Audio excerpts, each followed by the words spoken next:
tal amigos? ¿Cómo están? Bienvenidos a su programa Verdades Divinas. Les saludamos el doctor Salvador Tomasini. Hola amigos. Alejandro Carrega. Hola amigos, buenas noches. Y su servidora Alejandra López. Bueno, pues comenzamos. Comenzamos con preguntas. Dice, en la voluntad divina podemos fundir en Jesús todas las misas reparadoras celebradas en el tiempo actual del día y tomar todas las comuniones que no serán tomadas por las criaturas. Bueno, en la divina voluntad podemos tomar nosotros todas las misas que se hayan hecho, reparadoras o no, y las debemos ofrecer. No es que hay que fundirlas en Jesús, sino es tomar la posesión de ellas y ofrecérselas como si fuera una sola, pero a nombre de toda la familia humana, o sea, que se haga en forma universal. Y lo mismo es con las comuniones.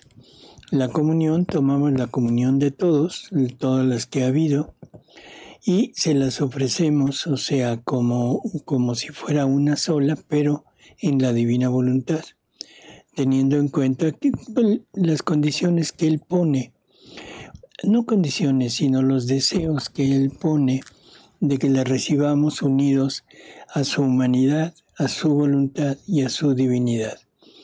Y con toda la intención de reparar por todas las comuniones mal hechas. ¿Así? Muy bien. Doctor, ¿cuál sería la diferencia entre el abandono y la divina providencia? O sea, la devoción a la divina providencia. Bueno, yo creo que es como muy lógico, las mismas palabras lo dicen, ¿no? Pedir a la divina, a la providencia, es estar pidiendo algo que necesitamos. O sea, el sustento, el vestido, en fin, es una petición. El abandono, creo que la palabra lo dice, es abandonándonos totalmente a lo que Él decida o permita que nosotros tengamos, pero todo vivido en la divina voluntad, confiando plenamente en que Él será el que provea de alguna manera, ¿no? Y está pensando en la creación, Él nos da todo lo que vamos a necesitar, sin que nadie lo pida, ¿no? Ya está todo listo. Nosotros somos los que lo manejamos mal, la humanidad, ¿no? Así es. No, y sobre todo, hay la cosa de que vivimos en un mundo donde teóricamente debería de ser una unidad. Entonces, el que tiene debería de usar lo que tiene para socorrer al que no tiene. Y el que no tiene debería de estar agradecido de no tener, porque gracias a eso da oportunidad al que tiene de ejercer la caridad. O sea, me recuerdo una lectura en que se habla de esto y Jesús dice, no, yo no puedo quitar la pobreza, porque si la quito les estoy robando. Y entonces le preguntan, ¿robando por qué? Dice, porque le quito la oportunidad de ser humilde al pobre y de ser caritativo al rico. Curioso, ¿no? Sí, y al final todas las necesidades son eso, buscar. Uno tiene necesidad y porque es para buscar a Dios o sea, para la correspondencia, ¿no? Así es. Para eso nos llenan de necesidades, para ese movimiento de amar a Dios, ¿no? Por eso, en la necesidad, Jesús nos dice que Él permite todas las situaciones de nuestra vida para que pongamos a su voluntad, a su querer divino en cada una de ellas. En realidad, esto es difícil de aceptar, no de entender, de aceptar. Él lo que quiere es llegar a ser todo en todo y en todos. Y todas las situaciones humanas que puedan existir ahí quiere poner su vida. Y bueno, la pregunta es, ¿y a quién le toca hacer eso? ¿A que le toque a mi vecino? O sea, al final de cuentas, tanto es buena, magnífica la acción del pobre, como es buena la acción del rico, pero del pobre humilde y del rico caritativo. En realidad, el que más oportunidad tiene de hacer el bien para Dios, o sea, de ofrecer sus actos, todo, es el pobre. Porque el pobre es en donde él practica prácticamente o el abandono o la confianza plena en la asistencia de Dios para él.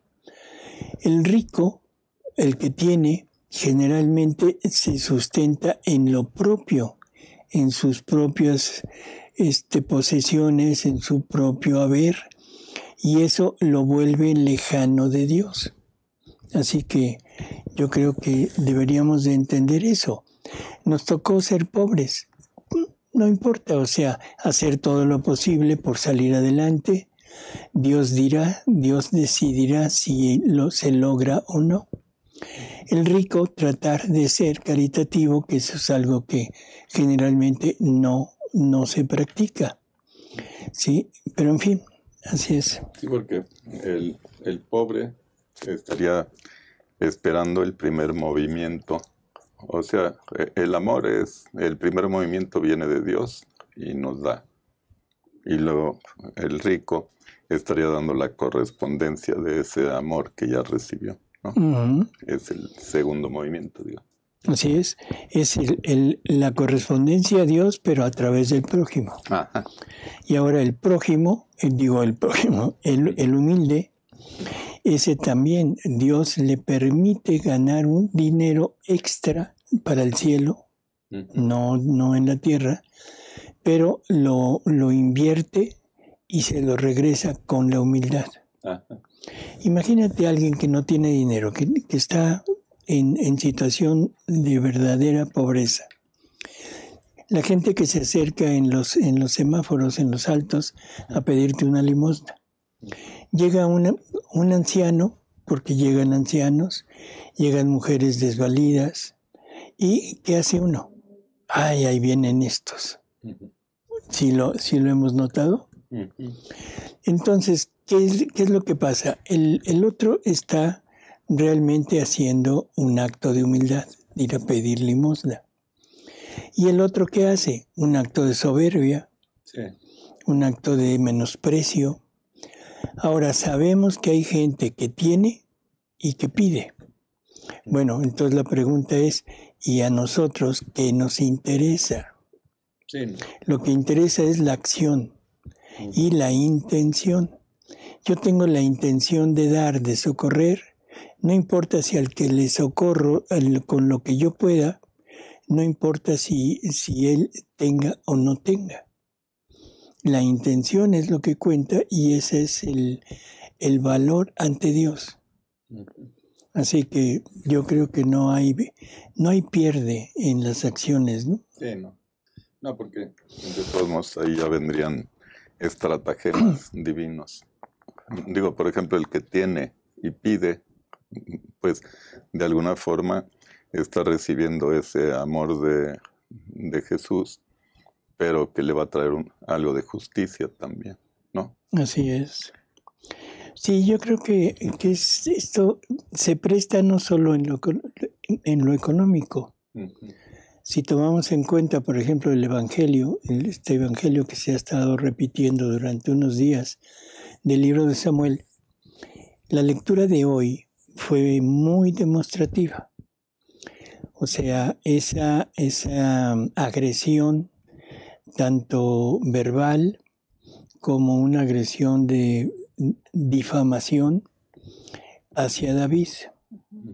O sea, es agresivo, ¿no? Pero la respuesta de David es fabulosa. O sea, uno de los siervos de él le dice, oye, déjame ir a poner en orden a esta persona, que le dice, no, déjalo. Si Dios le permite, bueno, en las lecturas dice, si Dios lo manda a maldecirme, de acuerdo, ¿sí? Si Dios lo manda. Nosotros podemos decir, si Dios le permite maldecirme, bueno, pues bien maldecido. Y esto entra dentro de las habladurías que se puedan dar en este tiempo, de todos los comentarios, todas las alusiones en contra de alguien. Bueno, todo eso queda a expensas del que lo dice. Esa es la actitud del rico, del soberbio hacia el otro. Si el otro responde igual, ¿qué está pasando? Perdió la oportunidad de decir, bueno, que lo diga. ¿Sí? Y se puede dar en muchas situaciones de la vida este punto interesante. Sí. Pero también en el Evangelio encontramos dos vertientes, ¿no? Cuando dice Jesús, busca primero el reino de Dios y todo se te dará por añadidura. Quiere decir, abandónate a la providencia. Uh-huh. Pero hay otro pasaje en la Biblia que dice, pedid y se os dará. Sí, pero pedid a Dios. No pedid dinero. Pedid a Dios. O sea, es difícil entenderlo, pero de acuerdo, yo tengo necesidad, no tengo trabajo, no tengo dinero, no tengo con qué mantener a mi familia. ¿Qué hago? ¿Busco trabajo? Sí, ¿no? Claro. Pero no encuentro. No me dan, por la razón que sea, no me dan trabajo. Entonces, ¿qué puedo hacer? Pues lo que hace la mayor parte de la gente, salir a pedir.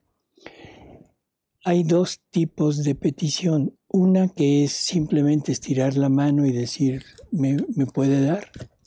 O el que llega con un trapito en la esquina, en el alto, y te limpia te ensucia el parabrisas. Bueno, está trabajando, sí, y está trabajando por algo, sí. A veces nos molesta un poco también, pero creo que esa reciprocidad, entender que Él está trabajando y que nosotros tenemos lo que Él no tiene y que por obra de caridad deberíamos de socorrerle con una moneda. Entonces, una cosa es pedir, pero pedir no como el maná, ¿sí? Sentarme sino pedir que se me conceda conseguir un trabajo, conseguir dinero, lo necesario para poder subsistir. Okay.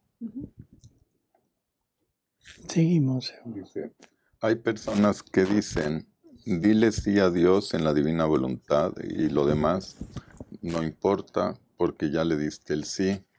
Yo creo que cualquier pecado, por mínimo que sea, te saca de la divina voluntad. ¿Qué nos puede comentar sobre esto? Bueno, decirle que sí. En realidad, esto es el primer punto cuando nosotros decimos sí quiero. Pero ahora la pregunta es, ¿verdaderamente lo queremos?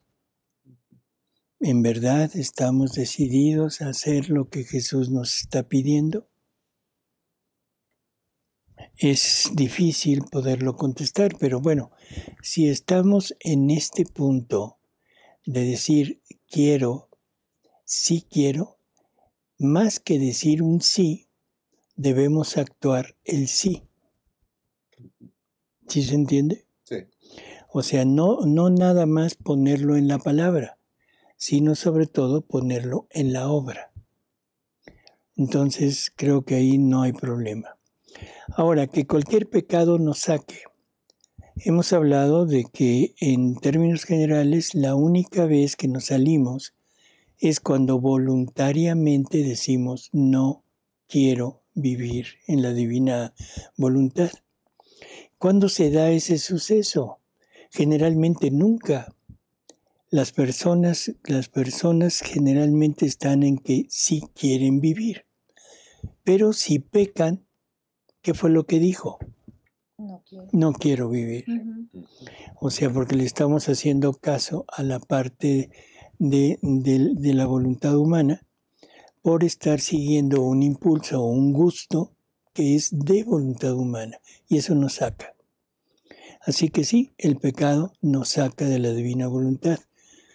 Las distracciones, esas distracciones involuntarias, o sea, son consecuencia de debilidad, de defectos de naturaleza, en fin. Y ahí Jesús nos dice que eso no nos saca de la divina voluntad, que perdemos actos. Y si se pierdes un acto, pero no te sales. Y la pregunta es, ¿qué significa perder un acto? Es perder una vida divina, perder todos los bienes que esa vida divina contiene, perder la posibilidad de que esa vida divina alimente a la vida divina que se debería de estar formando en la persona. Y sobre todo, no es de consecuencias nada más para la persona, sino es de consecuencias para toda la familia humana, porque estamos privándolas de la ayuda que le pudiéramos dar por medio de esos actos, y junto con eso estamos privando a todos los bienaventurados de toda la historia, porque cada vida que se genera a través de los actos es una vida que va con nuevos atributos, con nuevo amor, con nueva gloria, con todo nuevo. Dios está sacando de su interior cosas nuevas para manifestarse y que eso sirva como felicidad y bienaventuranza de todos. Entonces estamos perjudicando a toda la corte celestial. Y me quedé pensando, si hago un pecado, si por ejemplo digo, voy a decir una mentira, intencional, una mentira. Intencional. Mi boca dijo la mentira, pero todo mi cuerpo pecó. Claro. Entonces todos los actos intrínsecos de mi cuerpo también se salieron de la divina voluntad. Todos esos actos ya están perdidos. Por eso, así es. Cuando hablamos de un acto, estamos hablando de un acto humano. Y no somos indivisibles. O sea, lo que hace una parte de nuestro cuerpo, lo está haciendo todo nuestro ser. Si yo estoy, robando, no es nada más la mano y la mente la que está haciendo eso. Todo yo estoy participando en eso. Y cualquier pecado que hagamos es general, toda nuestra unidad. Cuerpo, alma y espíritu. La que sigue dice, ¿hay algún texto en los escritos de Luisa donde diga que Eva no vivió en la divina voluntad? Este es un tema repetitivo, es un tema que es muy traído, o sea, a colación, pero que la mayor parte de las veces se ha malinterpretado. Hemos tenido varios programas en donde se ha hablado de este tema exactamente. A veces uno quisiera que lo que se dice pudiera aclarar las dudas. Pero bueno, sabemos también que personas que de recién ingreso o que apenas están empezando a leer o que le hacen mucho caso a las otras personas, tengan esta duda, ¿no? Vamos a leer varias cosas, varios dictados de Jesús, donde no lo dice así directo, de decir Eva no vivió, pero que es total y absolutamente imposible malentenderlo. Y malentenderlo sería decir, bueno, es que no lo dijo. No, sí lo dijo, pero con otras palabras. Por favor, poner atención y tratar de entender lo que Jesús está diciendo.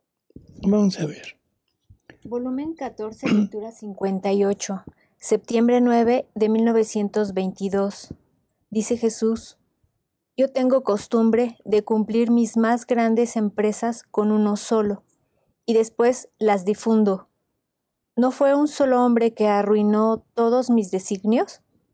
Y solo mi humanidad debía rehacerme de esta ruina, y la potencia de mi querer, encerrando en ella toda la creación, debía hacerme restituir los amores, los besos, las caricias que el primer hombre tan feamente había rechazado. Creo que queda claro. Todas sus grandes obras las trata con uno, y la pregunta es cuáles son las grandes obras de Dios. Son tres: creación, redención y santificación. Entendiendo que la santificación es una totalidad en donde el culmen o el punto final de la santificación es la divinización del ser humano, por medio de la comunicación de la naturaleza divina, de la vida divina, de los actos, en fin. Entonces, primero lo trata con uno, no con dos, sino con uno. Y ese uno fue Adán. Ahora, si seguimos poniendo atención en lo que dijo la lectura, Jesús viene a rehacer lo que el primer hombre ocasionó. No dice lo que los primeros hombres o seres humanos, sino dice Adán. Entonces no está metiendo, no está incluyendo a Eva. Bueno, ¿qué debemos entender? Que era uno solo el que tenía, el que poseía este don. Vamos a otra. Sí, porque aparte se dice el primer hombre, la primera que pecó sería Eva. Entonces ahí sería la primera mujer o la primera persona. Sería la que hubiera echado por tierra todo el plan de Dios, ¿no? Dice...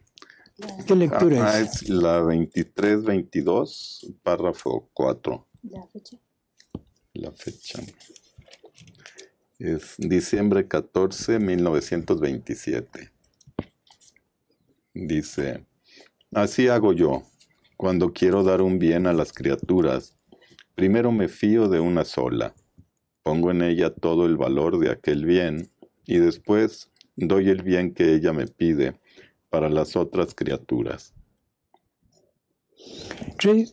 Repetitivo. O sea, todo lo trata con uno. Con uno. Bueno.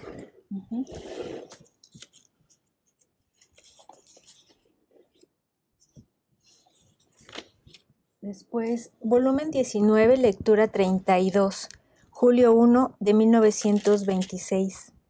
Dice Jesús: Ahora, los santos del Antiguo Testamento se encontraban en las mismas condiciones que se encontraba de Adán, que faltaba el divino reparador, que mientras debía unir nuevamente la humana y la divina voluntad, debía pagar en modo divino los débitos del hombre culpable.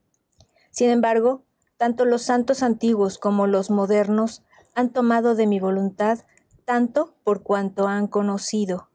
Los mismos milagros que han hecho eran partecitas de la potencia de mi voluntad comunicada a ellos. Así que todos mis santos han vivido, quién a la sombra de ella, quién a los reflejos de su luz, quién sometido a su potencia, a sus órdenes, porque no hay santidad sin mi voluntad, pero han poseído de ella aquel poco que han conocido y no más, porque el bien solo se suspira y se llega a poseerlo cuando se conoce. Ninguno posee un bien, una propiedad, sin conocerla. Pero supón que la posea y no la conoce. Para él, aquel bien está como muerto porque falta la vida del conocimiento. Todos los santos del Antiguo y del Nuevo Testamento han vivido en la divina voluntad.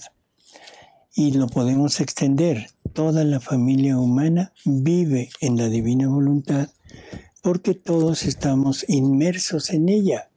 Fuimos creados por ella, fuimos redimidos por ella, somos conservados por ella. todo lo que sucede en nuestra vida está rodeado por todas las potencias, todos los dones y atributos de la divina voluntad. Bueno, entonces, cada quien ha estado viviendo en este ambiente de la divina voluntad, pero cada quien ha tomado, o sea, ha obtenido el mérito o los bienes hasta donde conoce. Y el mérito o los bienes que conoció fue de la obediencia, o sea, una virtud humana en donde el ser humano, la voluntad humana, se pone a disposición de la voluntad divina. Ponerse a disposición es dar todo el poder a la otra persona o a la otra voluntad, pero no significa poseer a esa voluntad, sino significa simplemente obedecer. Y en la medida que se obedece, se obtiene más o menos mérito. ¿Y han sido grandes santos? Sí. ¿Han tenido grandes méritos? Sí. Pero volvemos al mismo punto, hasta donde conocieron. ¿Qué conocieron? Que con eso podrían estar cerca de Dios y salvarse. Bueno, eso es lo que obtienen. Pero nunca entendieron, bueno, nunca les fue comunicado el hecho de que podrían obtener como propiedad la voluntad divina. Ahora la lectura 2443 de septiembre 10, 1928 dice en el párrafo 4: Adán posee en el cielo una gloria que ningún otro, por cuanto santo sea, le es dada. A ver, espérame, vamos por partes. Luisa le pregunta a Jesús sobre la santidad de Adán. Y entonces Jesús contesta esto: Adán posee una santidad que ningún otro tiene. Ningún otro, ni Eva ni San José. Porque este es otro punto. No lo mencionan aquí, pero lo vamos de una vez a poner sobre la mesa. Se dice que San José vivió en la divina voluntad. Jesús nos está diciendo que ninguno vivió en la divina voluntad. Es más, hay una lectura en donde María acompaña a Jesús al limbo, o sea, sacar del seno de Abraham a todos los que estaban ahí esperando la redención. Esto es cuando Jesús muere. Entonces María en su espíritu acompaña a Jesús. Y entonces al mencionar que todos están saliendo, entre ellos su querido San José, creo que son palabras muy precisas. Si San José no pudo acceder al cielo, no pudo tener la gloria en el momento de morir, bueno, quiere decir que vivía bajo los efectos del pecado original. Muy santo, sí, nadie lo pone en duda, pero no tenía la posesión de esa voluntad. Entonces, Eva, con mucha mayor razón, no. A ver. Sí. Dice Adán, posee en el cielo una gloria que ningún otro, por cuan santo sea, le es dada, fuera de la mamá celestial, porque ningún otro posee un solo acto en la unidad de mi voluntad divina. Esta es una parte crucial para entenderlo. Ningún otro posee un acto en unión con la voluntad divina. Y entonces la pregunta es, si Eva poseía la divina voluntad, ¿cómo estuvo el tiempo anterior a su caída? O sea, en estado de ¿qué? De hibernación, para que no hiciera ningún acto. ¿O Dios la tenía adormecida totalmente hasta que peques? Aquí te quedas hasta que peques. Y sobre todo, otra cosa que es importantísima. Jesús nos menciona que al alma que llega a vivir en la divina voluntad, el demonio no se le puede acercar. Las tentaciones quedan fuera totalmente de la posibilidad de ir a incidir en la criatura. Entonces, ¿cómo es que Eva pudo ser tentada? Ahora, pues ustedes preguntarán, ¿y Adán también fue tentado? Sí, pero no por Satanás, sino por una persona de su misma naturaleza, con las mismas capacidades de él en la parte, ¿cómo diríamos? No divina, sino humana. Y creo que aquí conviene entender, ella llega y le presenta el fruto, y Adán no conocía el mal, no sabía lo que pasaba con el mal, simplemente recordaba las palabras de Dios que le habían dicho que el día que comiera de ese fruto, irremediablemente moriría. Adán debería de recordar continuamente que Dios lo amaba y que él tenía la obligación de amarlo.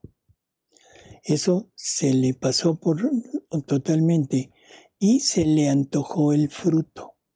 No lo comió, se le antojó. Y en su interior y tuvo la intención de comerlo.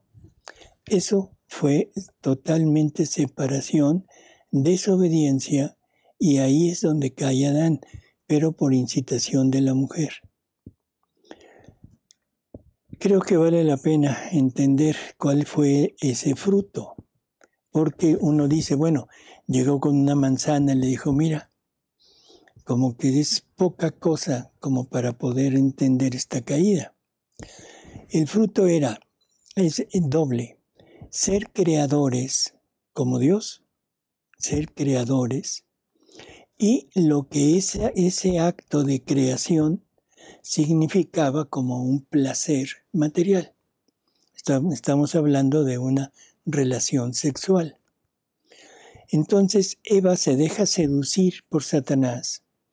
Satanás le habla y le dice que Dios es envidioso, que Dios es mentiroso y que ni siquiera les ha dicho cómo se van a reproducir. Entonces le enseña el acto sexual de las bestias y la excita por medio de la palabra. Empieza a hablarle, ¿qué le dijo? Podemos imaginarlos todos. Y cuando ya ella está totalmente convencida que quiere ese acto, pero no lo puede llevar a cabo sola, tiene que recurrir a Adán forzosamente. ¿Qué le dijo? ¿Qué le hizo? Solamente Dios lo sabe. O sea, pero entender que la tentación no fue decirle, mira una manzana, o una pera, o lo que haya sido. No, era un acto de su propia naturaleza humana que no les había sido revelado todavía. Y se le antojó por medio de la palabra o de las acciones de Eva. Creo que con esto quedaría clara esa parte de cómo es que se le antojó el fruto. Dice, era justo y decoroso para nuestra majestad divina que la primera criatura salida de nuestras manos creadoras poseyera más gloria que todos los demás, mucho más que el primer periodo de su vida fue hecho como nosotros queríamos. Se puede decir que era vida nuestra, voluntad y obras nuestras que corrían en él. La primera criatura, ¿sí?, salida de sus manos. Eva fue la segunda. Seguimos. ¿Continuamos con esa? No, ya son todas. No, la que sigue es la lectura del volumen 15, la lectura 4, de enero 24 de 1923. Dice Jesús: ningún otro ha entrado en mi voluntad divina para hacer todo lo que hizo mi humanidad. Ningún otro. Ningún otro. Creo que son palabras que no necesitan explicación. lo que necesitan es remarcarlas. Ningún otro. Mis santos han hecho mi voluntad, pero no han entrado dentro para hacer todo lo que hace mi voluntad y tomar como de un solo golpe todos los actos, del primero hasta el último hombre, y volverse actor, espectador y divinizador. Creo que es suficiente, entenderlo así. Todos aquellos que insisten en que Eva vivió en la divina voluntad, definitivamente o no han leído esto o no han querido entenderlo. Las palabras creo que han sido muy claras. No hay lugar a dudas, no hay ambigüedad en esto. ¿Sí? Así que, cada quien decide lo que debe creer. Pero estamos en esta disyuntiva. ¿Le creo a Jesús o le creo al hombre? Entonces, esto es gravísimo. Porque si le creo a Jesús, no hay problema. Estoy en el punto correcto. Si le creo más al hombre que a Jesús, entonces yo les preguntaría, si Jesús mintió en estos escritos, o quiso dar a entender eso para ponernos en duda, vamos a irnos en el lado bueno, entonces la pregunta es, ¿qué tantas cosas son ciertas y qué tantas cosas no son ciertas de este libro? ¿O qué tanto tenemos que interpretar nosotros de este libro? Jesús habla con palabras muy sencillas, muy claras, que no se necesitan discernir. Todo el discurso de Jesús en esto es para una mujercita que cursó segundo año de primaria. ¿Sí? Segundo año de primaria. Los conceptos teológicos, no se evalúan, no se externan con palabras rimbombantes. Se expresan con palabras sencillas. Y creo que todo el que haya leído el libro de Cielo estará de acuerdo que las grandes verdades que nos está diciendo se han expresado con un lenguaje común. No se necesita inventar palabras. No se necesita decir, es que soy muy elocuente, es que tengo una gran cultura. No, sencillo. Y Jesús lo dice, yo no enseño cosas difíciles. Mis verdades son simples. El único problema es que cambiamos la palabra simple de Jesús por una palabra simplona. Dos cosas totalmente diferentes. Vamos a la siguiente. Hay una pregunta muy parecida a lo que ahorita expuso, porque dice, doctor, los grandes santos de la Iglesia Católica, como San Francisco de Asís, por ejemplo, al morir tuvieron que pasar por el purgatorio. Como decíamos en una de las lecturas que acabamos de leer, Jesús nos dice que los santos tomaron hasta donde conocieron. Ellos conocieron que el seguir, el obedecer la voluntad de Dios era el punto de santidad que Dios pedía para ellos. Lo cumplieron al pie de la letra. Por lo tanto, tuvieron una santidad al tope hasta donde conocían. ¿Qué culpa podrían tener para ir a pagar en el purgatorio? Ellos no conocían que sus actos deberían de haber generado vidas divinas. Jesús había pagado por eso en su pasión interna, en su pasión interior, por medio de la pasión del amor. Entonces, definitivo, debe haber habido muchísimos que entraron al cielo sin necesidad de purgatorio. No hay problema, pero eso no quiere decir que hayan vivido en la divina voluntad, que la hayan poseído. Dice, doctor, en un programa mencionó una lectura donde habla que Lucifer decía, conozco las palabras. ¿Nos puede dar la fecha? Ahí estaba apuntado, ¿no? Así, aquí está. Es en los cuadernos de María Valtorta, los cuadernos del 45 al 50, el 29 de diciembre de 45. Doctor, de acuerdo a lo que dice de amar a Dios en todo, ¿cómo puedo amar a mi prójimo como a mí mismo en divina voluntad, de acuerdo al Evangelio? ¿Cómo debo amar al prójimo como a mí mismo, de acuerdo al Evangelio? Un poquito así. La voy a contestar con la misma pregunta, con el mismo Evangelio. Hay que amarnos, pero con el amor de Él, ¿sí? No con el amor. Debemos entender que toda la revelación es por grados. Va poco a poco manifestando verdades y que cada vez son verdades más, ¿cómo diríamos? Más altas, más cercanas a Dios.